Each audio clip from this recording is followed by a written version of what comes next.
किसकी पूजा करते हैं?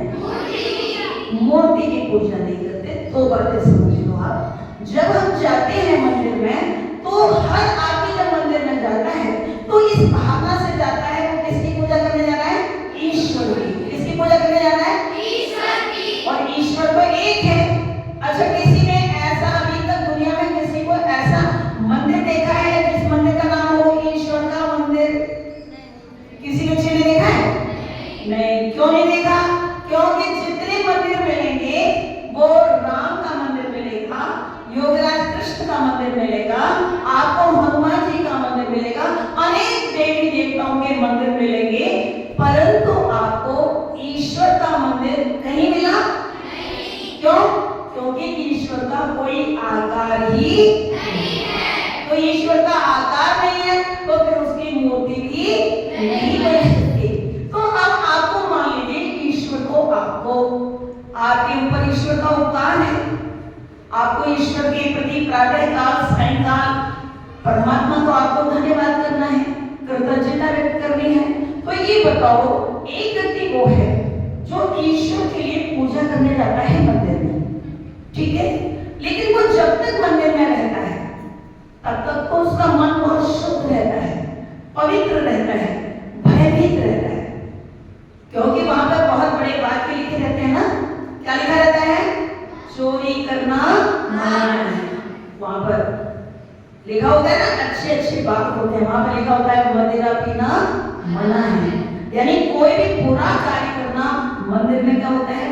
निषेध होता है। तो जब हम मंदिर में जाते हैं तब हम बहुत अपने आप को एकाग्र करते हैं और उस समय हम बुराइयों को थोड़ी देर के लिए भूल जाते हैं।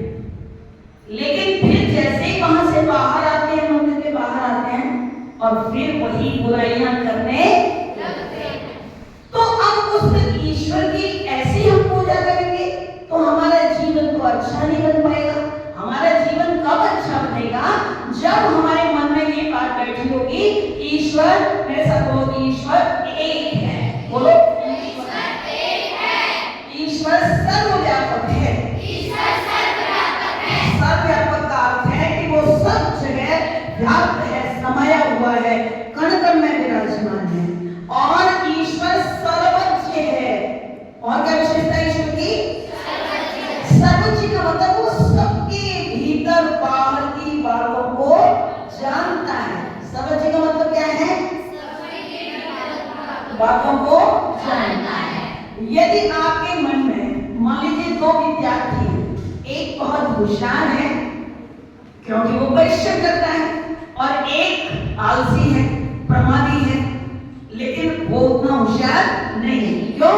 क्योंकि उसका व्यवहार खराब है, उसकी आदतें खराब है। लेकिन उसके अंदर एक ये भावना पैदा होती है, जो होशियार है, जो प्रथम आता है, उसको देख करके उसके मन में क्या भावना आती है?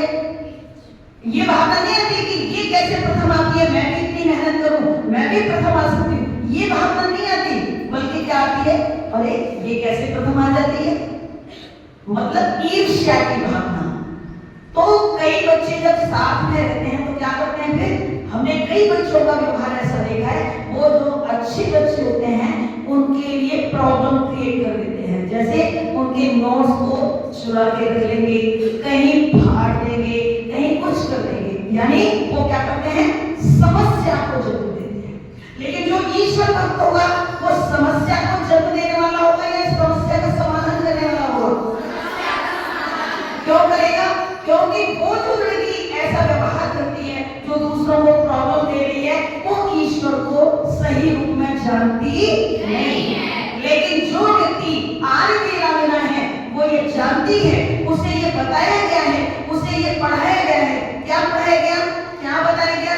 उसे बताया गया है ईश्वर एक है, ईश्वर सर्वव्यापक है, ईश्वर सर्वज्ञ है। यानी ईश्वर आपके भीतर के अंदर मन में क्या चलता है वो ईश्वर आपकी भावना को जानता है। अब अगली बात आपको ईश्वर के संबंध में ये समझनी है कि ईश्वर हर व्यक्ति को उसके शुभ कर्म का और अशुभ कर्म का परिणाम सुख और दुख के रूप में अवश्य देता है। उससे दुनिया का कोई भी प्राणी बच नहीं सकता। तो तो जब ईश्वर दंड देता है, और ये बात आपने जान ली और इसको समझ भी लिया, अब समझना कैसे है? आप शब्दों से तो जान लेते हैं, लेकिन आप प्रैक्टिकल व्यवहार में नहीं समझ पाते। तो आपको व्यवहार में समझना है। कैसे समझना है? जैसे मैं कहूँ आपको बुला के कि बेटा आओ, आपका क्या नाम है? गरिमा। मैं कहूँ गरिमा मेरे पास आओ, और मेरे कहने से जाओ। आप ये कोई अग्नि की मानो भट्टी जल रही है या गैस जल रही है, और मैं आपको ये कहूँ गरिमा मेरे कहने से जरा तुम अपना गैस का हाथ जला दो। जला दोगी क्या? कोई बच्ची है मेरे कहने से जला देगी? क्यों नहीं जलाएगी? क्यों नहीं हाथ ले जाएगी? क्यों? क्योंकि आप अच्छी तरह से ये जान गई हैं और मान भी गई हैं कि यदि मैंने अग्नि में हाथ दिया, चूल्हे में हाथ दिया, भट्टी में हाथ डाला, तो मेरा हाथ आग छोड़ने वाली नहीं है। आग मेरा हाथ जला देगी यदि मैंने सावधानी का प्रयोग नहीं किया। तो आप अच्छी तरह से इसे समझ गए। तो मेरे कहने से भी आप तैयार अपने जीवन में ये व्यवहार लाना है, ये सीखना है कि ईश्वर सबको दंड देता है। कोई भी व्यक्ति यदि किसी के साथ गलत करता है तो वो उसका दंड, यदि हम उसको नहीं दे पा रहे हैं, पहले तो हमें अपने आप को सामर्थ्यवान बनाना है, कमजोर नहीं बनाना, वीरांगना बनाना है। तो हमें क्या करना है? पहले तो अपने आप को ही सशक्त बनाना है, बलवान बनाना है और दूसरों की सहायता करने वाला बनाना है। लेकिन यदि हम किसी को दंड देने में सक्षम नहीं होते तो हमें ये सोचना चाहिए ईश्वर उसको अवश्य दंड देगा। जो आपके साथ गलत कर रहा है, परमात्मा तो उसे अवश्य ही दंड देगी। तो ये बात आपको अच्छी तरह समझ में आई? समझ में आई कि नहीं आई? जोर से बोलो जी। हाँ, तो आपको बनना है आर्य वीरांगना। तो मैंने आर्य की परिभाषा बताई, जो सत्य बोलने का प्रयास करता हो, यानी तो सत्य बोलती हो, जो कर्तव्य का पालन करती हो, जो परिश्रम करती हो, जो अपने माता पिता का आदर करती हो, जो अपने देश के प्रति प्रेम रखती हो, जो ईश्वर की उपासना करती हो, ऐसी विशेषताएं वाली यदि कोई बालिका है तो वो आर्या है, और यदि कोई बालक है तो वो आर्य है। आर्य है यानी श्रेष्ठ है। तो तुमको ऐसी श्रेष्ठता धारण करनी चाहिए कि नहीं करनी चाहिए? ऐसी श्रेष्ठता धारण करोगी कि नहीं करोगी? लेकिन आप कहां से करोगी? आप तो बुद्धि का प्रयोग नहीं कर रही। मैं तो कई बच्चों को देख रही हूँ कि आजकल बच्चों में अंधविश्वास बहुत बढ़ रहा है, पाखंड बहुत बढ़ रहा है। जैसे मैंने देखा कई बच्चियां मेरे को एक कार्यक्रम में मिली, तो मैंने देखा मेरे गुरुकुल में भी कई बच्चियां आती है जब नवीन प्रवेश होता है। तो अब एक नई चलन में देख रही हूँ, एक नई परंपरा बच्चों में पड़ गई है। अब वो क्या करते हैं? पहले लोग काला धागा यहाँ पहनते थे। तुमने देखा ना, बच्चे का जन्म होता था तो लोग काला धागा डाल देते थे। क्यों डाल देते थे? कि लोगों की सोच और मान्यता थी ये नजर ना लगे, ठीक है ना, उसमें कोई ताबीज कर दे। फिर वो काला धागा हमने देखा कुछ लोगों के गले से हटा, फिर हाथ में आ गया। हाथ में भी बंदे को देखा होगा ना। अब हमने नई चीज देख ली है कि आप लोगों के गले से हट गया, हाथ से हट गया, वो काला धागा कहाँ गया? पैर में। कई बच्चियां मानती है कि नहीं मानती?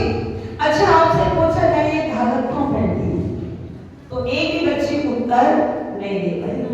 उसे पता ही नहीं है वो ऐसा क्यों कर रही है। तो हमको कोई भी कार्य करना है, आर्य वीरांगना को अपनी बुद्धि का, विवेक का प्रयोग करना चाहिए कि हम कोई कार्य कर रहे हैं तो क्यों करें। उसको करने के पीछे हमें विश्लेषण पता होना चाहिए। तो आपने अब ये देखा कि मैंने देखा कि कई बच्चियां जो है धागा पहने हैं, उस धागे को मतलब कुछ भी पता नहीं। तो हम ऐसी अवैधिक, और देखिए ये एक क्यों कर रहे हैं? क्योंकि एक ने काम किया है और दूसरा भी कर रहा है, नजर ना लगे, इसलिए वो जो है धागे बांध रही है। दूसरी चीज आपने देखा और कौन सा अंधविश्वास बढ़ रहा है हमारी बच्चियों में? हमारी बच्चियों को पहचान नहीं है, व्यक्ति की परख नहीं है। जो कोई व्यक्ति हमको मीठा मीठा बोल देता है तो हम उसको क्या समझते हैं? ये हमारा बहुत ही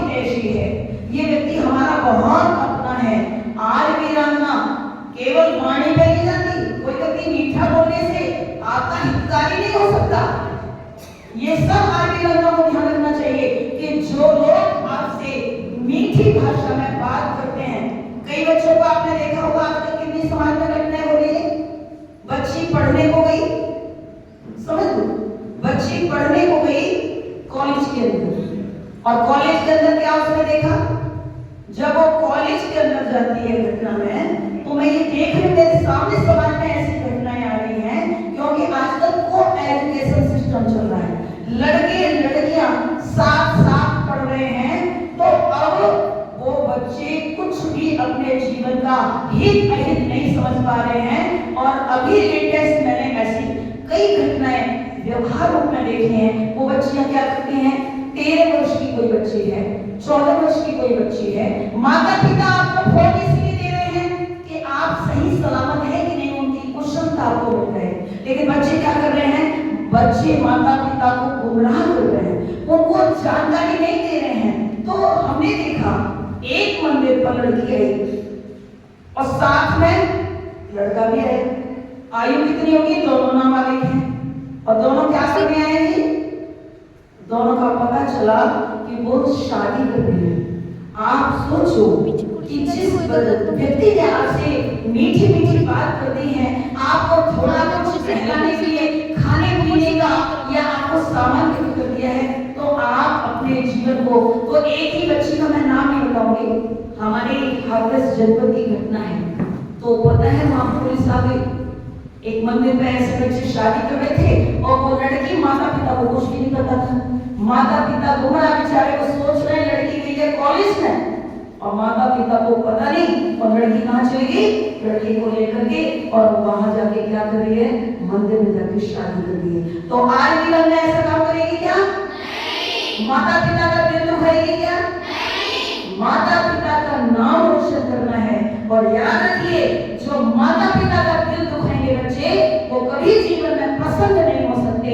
माता पिता जो आपको पालते हैं, जो आपका भरण पोषण कर रहे हैं, जो आपके लिए अपनी सारी सुख सुविधाएं कुर्बान करते हैं बच्चों, यदि आपने उनका अपमान किया, उनको गुमराह किया, उनका तिरस्कार किया, तो समझ लो आप कभी भी जिंदगी में खुश नहीं रह सकते। तो जीवन में तुम्हें खुश रहना है या दुखी रहना है? खुश रहना है। तो क्या करना पड़ेगा? अपनी वैदिक संस्कृति, हमारे ऋषि मुनियों ने जो हमें पैमाने और आदर्श सुख से जीने के दिए हैं, वो आदर्श हमें अपने जीवन में धारण करने होंगे। और वो आदर्श क्या है? कभी भी अपने माता पिता से झूठ नहीं बोलना। कोई आपके साथ किसी भी प्रकार की घटना कॉलेज में होती है, समाज में होती है, आपका सोच के माता पिता को पता न चले, नहीं, कि आप बहुत बड़ा, आपकी आयु बहुत छोटी सी है, माता पिता आपका कल्याण चाहते हैं, कभी भी आपके लिए ऐसी गलत बात नहीं सोच सकते। तो आज भी रंजना का कर्तव्य है कि वो कभी भी ऐसा कार्य नहीं करेगी जिससे उसका अपयश हो, उसके माता पिता का अपमान हो, तिरस्कार हो और उनकी समाज में प्रतिष्ठा खराब हो। और इतना ही नहीं, आज भी रंजना ऐसा भी कोई काम नहीं करेगी जिससे उसके देश का अपमान हो। वो देश के लिए भी सोचती है, वो देश के लिए काम करती है।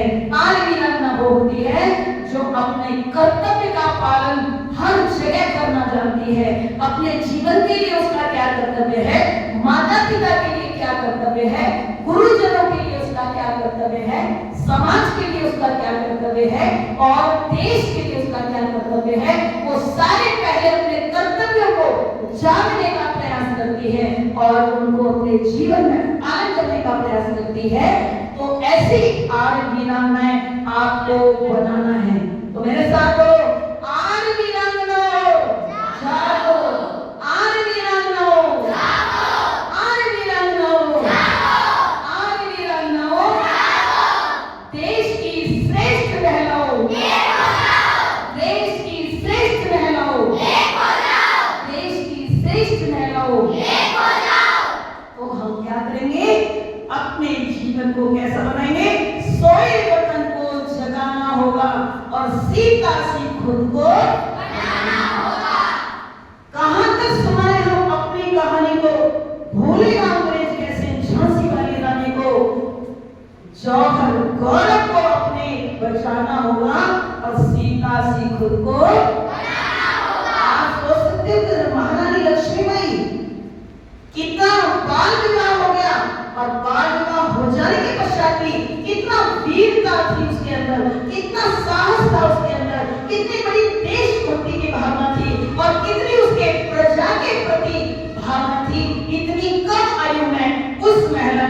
अपना देश के लिए आजादी की लड़ाई लड़ने में अपनी आहुति दे दी। ऐसी वीरांगना आपको बनना है। आपको ये फिल्मी वाली नहीं बनना कि उन्होंने कैसे अपने बालों की कटिंग कराई है, उन्होंने कैसे फैशन के कपड़े पहने हैं। ऐसी चीजों से देश सुरक्षित नहीं होता। देश सुरक्षित होता है अपनी संस्कृति से। देश सुरक्षित होता है अपने नैतिक आदर्शों को जीवन में धारण करने से। तो मैं ये सोचती हूँ, आशा और विश्वास करती हूँ कि ये हमारी आर्य वीरांगनाएं यहाँ से एक जागरूकता, एक प्रेरणा लेके जाएंगी कि वो कभी भी जीवन में ईश्वर को नहीं भूलेंगी। ईश्वर को भूलोगी नहीं। प्रातःकाल सायकाल आपको संध्या बताई जाती है, संध्या करेगी कि नहीं करेगी? नहीं। माता पिता का दिल दुखाएगी? नहीं। माता पिता का सम्मान आदर करेगी? नहीं। अपने कर्तव्य का पालन करेगी? नहीं। दूसरों की सहायता करेगी? नहीं। तब जाके आप एक अच्छी देश वीरांगना, देशभक्त आर्य वीरांगना बनेगी। और यही हमारा उद्देश्य है कि इस देश के अंदर हम ऐसे ही आर्य वीरांगनाओं का निर्माण करें। न केवल वो अपने जीवन को अच्छा बनाए, बल्कि वो अपने परिवार के लोगों को भी मार्गदर्शन प्रदान करें। तो मैंने ये थोड़ी सी बातें आपको बताई हैं। आपका बहुत बहुत परमात्मा आपको सामर्थ्य दे कि आप एक राष्ट्र के एक जीती जागती प्रेरणा के स्रोत, ऊर्जावान आर्य वीरांगना बन जाएंगे। काम कुछ ऐसे कर जाओ जिधर से भी तुम निकल जाओ उजाले ही उजाले हो, जिधर से तुम निकल जाओ। ऐसा आपको अपना आचरण बनाना है, जीवन बनाना है। और आचार्य जी के जो सुंदर उपदेश हैं उनको अपने जीवन में धारण करना है, उन पर मंथन करना है, चिंतन करना है।